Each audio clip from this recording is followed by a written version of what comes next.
തന്റെ കംപ്ലൈന്റായ കാർ പാതി വഴിയിൽ ഉപേക്ഷിച്ചിട്ട് തണുത്ത് മരവിച്ച് മറ്റൊരു വീട്ടിലേക്ക് ഓടിക്കയറുമ്പോൾ ദുർഗയുടെ മനസ്സിൽ പേടിയും വിഷമവും എല്ലാം ഉണ്ടായിരുന്നു. അവളുടെ ശരീരമാകെ തണുത്ത് മരവിച്ചിട്ടുണ്ട്.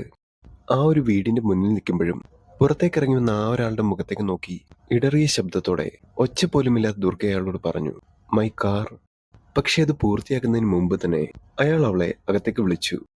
ശേഷം തീക്കനലിനടുത്തുള്ള ഒരു ചെറിയ സോഫയിൽ കൊണ്ടിരുത്തി. ഒരു ഗ്ലാസ് ചൂടുവെള്ളം ദുർഗയ്ക്ക് കൊണ്ടുപോയി കൊടുത്തു. ശേഷം അയാൾ കിച്ചണിലേക്ക് പോയിട്ട് എന്തെല്ലാമോ ചെയ്യുന്നുണ്ട്. കുറച്ച് സമയത്തിന് ശേഷം അവളുടെ ശരീരത്തിലെ അസ്വസ്ഥതകളെല്ലാം കുറയാൻ തുടങ്ങി. ആ ഒരു ക്ഷണനേരം കൊണ്ട് വീടിനുള്ളിലും ചുറ്റുമെല്ലാം അവളൊന്ന് കണ്ണോടിച്ചു. അതിനുള്ളിൽ മറ്റാരെയും കാണുന്നില്ല.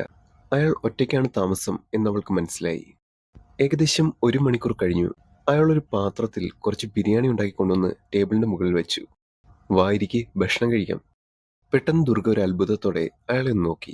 അയാൾ ഒരു മലയാളിയാണെന്ന് കണ്ടാൽ പറയില്ലായിരുന്നു. അവൾ ഒന്നും മിണ്ടാതെ അയാൾ വിളിച്ചിടത്തേക്ക് ചെന്നു. ഒരു പാത്രത്തിൽ കുറച്ച് ബിരിയാണി അയാൾ അവൾക്കും വിളമ്പി. ഒരു പിടിയെടുത്ത് വായിൽ വെച്ചപ്പോൾ തന്നെ ഇതുവരെ എവിടെയും കിട്ടാത്തൊരു ടേസ്റ്റ്. ആ ഒരു നിമിഷം അവളുടെ കണ്ണുകൾ വിടർന്നു. ബിരിയാണി എങ്ങനെയുണ്ട്, കൊള്ളാമോ? നന്നായിട്ടുണ്ട്. ഇത്രയും ടേസ്റ്റുള്ള ഒരു ബിരിയാണി ഞാൻ മുമ്പ് കഴിച്ചിട്ടില്ല. ഹാ, അങ്ങനെ ചുമ്മാ പൊക്കി പറയണ്ട. തനിക്ക് നല്ല വിശപ്പുള്ളത് കൊണ്ട് തോന്നാവും, അയാൾ ചിരിച്ചുകൊണ്ട് പറഞ്ഞു. ഹർഷൻ, അതാണ് അയാളുടെ പേര്. ഒരുപാട് സംസാരിക്കുന്ന ഒരു സ്വഭാവക്കാരൻ. മറ്റാരിലും കാണാത്ത ഒരു പേഴ്സണാലിറ്റി ദുർഗ അയാളിൽ കണ്ടു. സംസാരം കേട്ടിരിക്കാൻ തന്നെ നല്ല രസമാണ്. കുറച്ചു സമയം കഴിഞ്ഞപ്പോൾ ഹർഷൻ മുറിയിലേക്ക് പോയി. ശേഷം അയാളുടെ മുറിയെല്ലാം നല്ലപോലെ ഭംഗിയിൽ അലങ്കരിച്ചിട്ടു. ഇവിടെ കിടന്നോളൂ, നാളെ വണ്ടി ശരിയാക്കാൻ ആരെങ്കിലും കിട്ടുമെന്ന് നോക്കാം. എന്നിട്ട് അയാൾ ചെറിയൊരു ബ്ലാങ്കറ്റ് എടുത്ത് സോഫയിൽ പോയി കിടന്നു. ശേഷം അയാളോട് ഒരു ഗുഡ് നൈറ്റ് പറഞ്ഞ് മുറി അടച്ചിട്ട് അവിടെ തന്നെ കിടന്നു.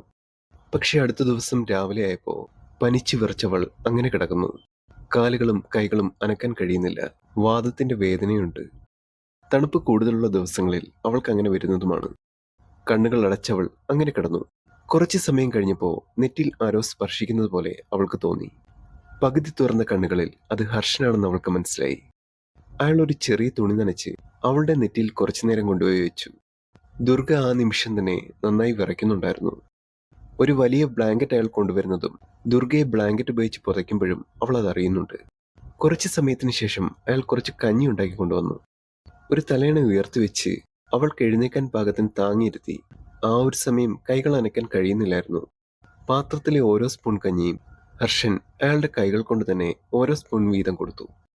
പെറ്റമ്മയിൽ നിന്നും ഭർത്താവിൽ നിന്നും ആരിൽ നിന്നും കിട്ടാത്തൊരു സ്നേഹം, പരിഗണന എല്ലാം ആ ഒരാളിൽ നിന്ന് അവൾക്ക് ലഭിക്കുമ്പോൾ അവളുടെ മനസ്സിൽ ഇതുവരെ കിട്ടാത്ത ഓരോ നിമിഷങ്ങൾ കടന്നു വരുന്നത് പോലെ അവൾക്ക് തോന്നി. ഈ ലോകം കാപട്യത്തിന്റെ ആണ് എന്ന അവളുടെ സങ്കല്പത്തിനെ സ്നേഹം എന്നൊരു യാഥാർത്ഥ്യം കൊണ്ട് ഹർഷൻ അത് തിരുത്തി എഴുതി. സ്നേഹം അതൊരു വികാരമാണ്. അത് ഈ ലോകത്തിലെ ഏറ്റവും അമൂല്യമായ വസ്തു. ചിലപ്പോ നമ്മൾ ഒട്ടും പ്രതീക്ഷിക്കാത്ത ഒരാളിൽ നിന്നാവാം സ്നേഹത്തിന്റെ വിത്തുകൾ നമ്മുടെ മനസ്സിലേക്ക് വാരിയെറിയുന്നത്. പനിച്ചു വിറച്ചു കിടക്കുന്ന അവൾക്ക് മരുന്ന് തരുമ്പോഴും പല തവണകളായി ദുർഗയെ കൊണ്ട് ആവി പിടിക്കാൻ നിർബന്ധിക്കുമ്പോഴും അങ്ങനെ ഒരാളെ അവൾ അറിയാതെ തന്നെ സ്നേഹിച്ചു തുടങ്ങിയിരുന്നു. ഒരു ദിവസത്തെ പരിചയം മാത്രമേ ഉള്ളൂവെങ്കിൽ പോലും ഒരു നൂറ്റാണ്ട് ജീവിച്ചാൽ അവൾക്ക് കിട്ടാത്ത പരിഗണനയാണ് അയാൾ അവൾക്ക് ഒരു നിമിഷം കൊണ്ട് കൊടുത്തത്. പനി പതുക്കെ കുറയാൻ തുടങ്ങി. അതുപോലെ വേദനയും. 1-2 ദിവസം ദുർഗ ആ ഒരു മുറിയിൽ തന്നെയായിരുന്നു. അവൾ മറ്റാരെയും കോണ്ടാക്ട് ചെയ്തതുമില്ല. വണ്ടി ഓക്കെയാണ് കേട്ടോ, ശരിയാക്കിയിട്ടുണ്ട്. അത് ഹർഷന്റെ ശബ്ദമായിരുന്നു. പക്ഷെ ആ ഒരു ദിവസം കൊണ്ട് തന്നെ ദുർഗ ആ വീടുമായും ഹർഷനുമായും അത്രയും തന്നെ പൊരുത്തപ്പെട്ടു തുടങ്ങിയിരുന്നു. അവിടെ നിന്നും പോകാൻ അവൾക്ക് മനസ്സ് തോന്നുന്നില്ല. എന്തോ അവിടെ ഒരുപാട് അടുത്തതുപോലെ. ദുർഗയ്ക്ക് പാകത്തിന് പറ്റിയ 1-2 ഡ്രസ്സും കാര്യങ്ങളും പിന്നെ അവൾക്ക് വേണ്ട കാര്യങ്ങളെല്ലാം ഹർഷൻ ഇന്നലെ തന്നെ വാങ്ങിച്ചു വെച്ചിരുന്നു. ഞാൻ ഒരുപാട് ബുദ്ധിമുട്ടാക്കി അല്ലേ? എന്തു ബുദ്ധിമുട്ട്? നമ്മൾ ജീവിക്കുന്നത് തന്നെ മറ്റാർക്കെങ്കിലുമൊക്കെ വേണ്ടിയല്ലേ? അപ്പൊ ആർക്കെങ്കിലും എന്തെങ്കിലുമൊക്കെ ചെയ്തു കൊടുക്കുന്നത് അതൊരു നല്ല കാര്യമല്ലേ? ശേഷം അയാൾ ഉച്ചഭക്ഷണം എടുത്തു വെച്ചിട്ട് ദുർഗയെ വിളിച്ചു. അവൾ അയാളുടെ അരികിൽ ആ ടേബിളിൽ അങ്ങനെ ഇരുന്നു. ഹർഷൻ എങ്ങനെയാണ് ഇത്രയും നന്നായി കുക്ക് ചെയ്യാൻ പഠിച്ചത്? താൻ ഇതെങ്കിലും എന്നോട് ചോദിച്ചല്ലോ. ഇതുവരെ ഞാൻ മാത്രമാണ് തന്നോട് സംസാരിച്ചുകൊണ്ടിരുന്നത്. ദുർഗ അത് കേട്ടതും കുറച്ചു നേരം മൗനമായി നിന്നിട്ട് പറഞ്ഞു, ശരിക്കും തന്നോട് എത്ര നന്ദി പറഞ്ഞാലും തീരില്ല ഹർഷൻ. അതൊന്നും വേണ്ടട്ടോ. ഹർഷൻ അങ്ങനെ പറയുമ്പോൾ ദുർഗ അവനെ നോക്കി. ഞാൻ ഇന്ന് പോകുക കേട്ടോ. അത് കേട്ടതും ഹർഷൻ ഒന്നും മിണ്ടിയില്ല. കുറച്ചു സമയം അവരങ്ങനെ നിശബ്ദമായിരുന്നു. ഭക്ഷണം കഴിച്ചു. പുറത്ത് നല്ല മഞ്ഞ് വീഴ്ചയുണ്ടോ ഹർഷൻ? അത്യാവശ്യം നന്നായി മഞ്ഞ് പെയ്യുന്നുണ്ട്. ഈ ഒരാഴ്ച കൂടുതലായിരിക്കും. എനിക്ക് മഞ്ഞ് പെയ്യുന്നത് കാണണം. പെട്ടെന്ന് ഹർഷൻ ചിരിച്ചുകൊണ്ട് പറഞ്ഞു. ഇതെന്താണ്, ഇത്രയും നാളായിട്ട് നീ മഞ്ഞ് പെയ്യുന്ന കണ്ടിട്ടില്ലേ? ഇനി പനി വന്ന് കിളിവല്ലം പോയതാണോ? ഭക്ഷണം കഴിച്ചവൾ പുറത്തേക്കിറങ്ങി. ഹർഷൻ, ഒന്ന് കൂടെ വരാമോ? ഹർഷനും അവളുടെ കൂടെ തന്നെ ഉണ്ടായിരുന്നു. എന്റെ കയ്യിലൊന്ന് പിടിക്കുവോ? ദുർഗ ഒരു നിമിഷം ഹർഷനോടൊരു ദയനീയ ഭാവത്തിൽ ചോദിച്ചു. ഹർഷന്റെ കയ്യിൽ പിടിച്ച് അവൾ കണ്ണുകൾ പതുക്കെ അടച്ചു. ഒരു നിമിഷ നേരം ശേഷം കണ്ണുകൾ പതുക്കെ തുറന്നു. ഇലമുറിഞ്ഞ ശിഖരങ്ങളിൽ മഞ്ഞ് വീഴുന്ന ആ കാഴ്ച അവൾ അങ്ങനെ നോക്കി നിന്നു. കാനഡയിൽ കണ്ടിട്ടും ഇതുവരെ കാണാത്ത ആ ഒരു കാഴ്ച ആ ഒരു നിമിഷം അവൾ കണ്ടു. ദുർഗയുടെ കണ്ണുകൾ നിറഞ്ഞൊഴുകി. അവൾ മെല്ലെ ഹർഷന്റെ തോളിലേക്ക് തലച്ചാരി. ശേഷം അവർ തിരിച്ച് വീട്ടിലേക്ക് പോയി. അവിടെ നിന്നും ദുർഗയുടെ കാറിനരികിലേക്കും. ഹർഷൻ, ഞാൻ പോകുക. ആ സമയം ഹർഷൻ ഒന്ന് മൂളി. ഹർഷൻ ഒരു സ്റ്റുഡന്റ് വിസയിൽ കാനഡയിലേക്ക് വന്ന ആളായിരുന്നു. ഹർഷന് നല്ലൊരു ജോലി ശരിയാക്കാനും എല്ലാത്തിനും അവൾ നിർബന്ധിച്ചു. പക്ഷെ ദുർഗ കൂടെ കൂടെ നിർബന്ധിക്കുമ്പോഴും ഉപഹാരങ്ങൾ ഒന്നും അയാൾ സ്വീകരിക്കാൻ തയ്യാറായില്ല. ഹർഷനോട് യാത്ര പറഞ്ഞ് അവൾ വീട്ടിലെത്തി. പക്ഷെ ദിവസങ്ങൾ കഴിയുന്തോറും ഹർഷനോടുള്ള ആ ഒരു മിസ്സിംഗ് ദുർഗയുടെ മനസ്സിൽ കൂടിക്കൂടി വരികയാണ്. ജീവിതത്തിൽ അത്രയും നാളുകൾക്കിടയിൽ കരിങ്കല്ല് പോലെ ഉറച്ചു നിന്ന ദുർഗയുടെ മനസ്സിനെ ഇത്രത്തോളം കീഴ്പ്പെടുത്തിയ മറ്റൊരാൾ ഉണ്ടായിട്ടില്ല. ഒരിക്കൽ കൂടി ഹർഷനെ ഒന്നുകൂടി കാണണം. എന്റെ മനസ്സിന്റെ ഇഷ്ടം തുറന്നു പറയണം. ഈ ലോകത്ത് മറ്റെന്ത് നഷ്ടപ്പെട്ടാലും അങ്ങനെ ഒരാൾ എന്റെ കൂടെ തന്നെ വേണം എന്നൊരാഗ്രഹം ദുർഗയുടെ മനസ്സിൽ കൂടിക്കൂടി വന്നു. ഇന്നത്തെ ദിവസം മറ്റെന്ത് തിരക്കും മാറ്റിവെച്ച് കൂടുതൽ സുന്ദരിയായി അവൾ ഹർഷനെ കാണാനായി ആ ഒരു വീട്ടിലേക്ക് പോയി. ആർക്കും ഇഷ്ടപ്പെടുന്ന വിലപിടിപ്പുള്ള ഒരു സമ്മാനം അവളുടെ കയ്യിലുണ്ടായിരുന്നു. അതൊരു ലക്ഷറി വാച്ചായിരുന്നു. ഈ ഒരു ലോകത്ത് മറ്റൊരാൾക്ക് വേണ്ടിയിട്ടും താൻ പൈസ ചെലവാക്കിയിട്ടില്ല. പക്ഷെ തനിക്ക് അത്രത്തോളം ഇഷ്ടപ്പെട്ട, തന്നെ ചേർത്ത് പിടിച്ച അങ്ങനെ ഒരാൾക്ക് കൊടുത്തില്ലെങ്കിൽ പിന്നെ താനീ ഉണ്ടാക്കുന്നതെല്ലാം മറ്റാർക്ക് വേണ്ടിയാണെന്നുള്ള ചിന്ത ദുർഗയുടെ മനസ്സിലേക്ക് വന്നു. അവൾ വീട്ടിലേക്ക് ചെന്നതും ഹർഷൻ എവിടെയോ പോകാനുള്ള ഒരു തിരക്കിലായിരുന്നു. ദുർഗയെ കണ്ടതും പെട്ടെന്ന് ഹർഷൻ സർപ്രൈസായി. ആഹാ, ഇതാര്, താനോ? പിന്നെ ഒരു കോണ്ടാക്ട്സും ഇല്ലായിരുന്നല്ലോ. ഞാൻ വിചാരിച്ചു താൻ എന്നെ മറന്നു എന്ന്. അങ്ങനെ മറക്കാൻ പറ്റുന്ന ഒരു ബന്ധമല്ലല്ലോ എനിക്ക് തന്നോടുള്ളത്. അവൾ ചിരിച്ചുകൊണ്ട് പറഞ്ഞു. ആദ്യമായിട്ടാണ് ദുർഗ താൻ ഇത്രയും ആകർഷണമായിട്ട് സംസാരിക്കുന്നത്. ഹാ, ഞാനിങ്ങനെയൊക്കെ തന്നെയാണ്.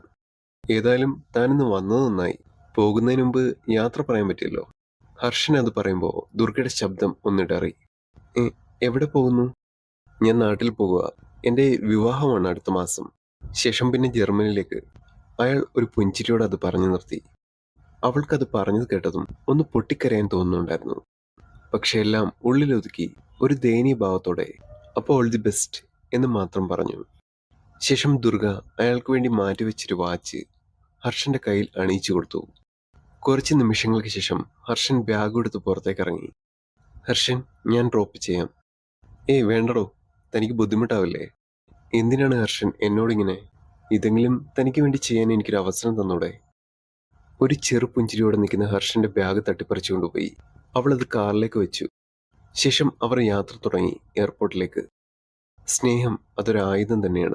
ഇന്ദ്രന്റെ വജ്രായുധത്തെക്കാൾ ശക്തിയുള്ള പ്രപഞ്ചത്തിലെ മറ്റൊരായുധം. ഒരാൾക്ക് മറ്റൊരാളുടെ മനസ്സിൽ ആഴത്തിൽ മുറിവേൽപ്പിക്കാൻ കഴിയുന്ന ആ ഒരു ആയുധം. എയർപോർട്ടിലെത്തി സാധനങ്ങൾ ഓരോന്നോരോന്നായി ഹർഷന്റെ കയ്യിലേൽപ്പിച്ചു. കരയാതെ പിടിച്ചു നിൽക്കാൻ കഴിയണേ ദൈവമേ എന്ന് മനസ്സിൽ പ്രാർത്ഥിച്ചു. ശേഷം ഒന്നും മിണ്ടാതെ ദുർഗ അങ്ങനെ നിന്നു. അതുപോലെ തന്നെ ഹർഷനും. പോട്ടേടോ? ഹർഷൻ ചോദിച്ചു. അത് കേട്ടപ്പോ നിറകണ്ണുകളോടെ അല്ലാതെ അവൾക്കപ്പോ യാത്ര പറയാൻ തോന്നിയിരുന്നില്ല. ദുർഗ ഹർഷനെ അവസാനമായി ഒന്ന് കെട്ടിപ്പിടിച്ചു. നെറ്റിയിൽ ഒരു ചുംബനം കൊടുത്തു. ശേഷം ഒന്നും പറയാതെ തിരിച്ചു നടന്നു. ഹർഷൻ ഒരു തിരിച്ചറിവാണ്. പണമാണ് ലോകത്തിലെ ഏറ്റവും അമൂല്യമെന്ന് വിശ്വസിച്ചിരുന്ന അവളുടെ മനസ്സിലേക്ക് അതിനേക്കാൾ അമൂല്യമായതെന്തോ ലോകത്തിലുണ്ട് എന്ന് മനസ്സിലാക്കി തന്ന ഒരാൾ നമ്മുടെ ജീവിതത്തിലും ഒരു ഗസ്റ്റ് റോൾ പോലെ ആരെങ്കിലുമൊക്കെ വരും. നല്ല നിമിഷങ്ങൾ തരും. ശേഷം അവർ നമ്മളെ വിട്ടുപോകും. ദി സ്റ്റോറി ഓഫ് ദുർഗ ഈ ഒരു കഥ അവസാനിച്ചിരിക്കുകയാണ്.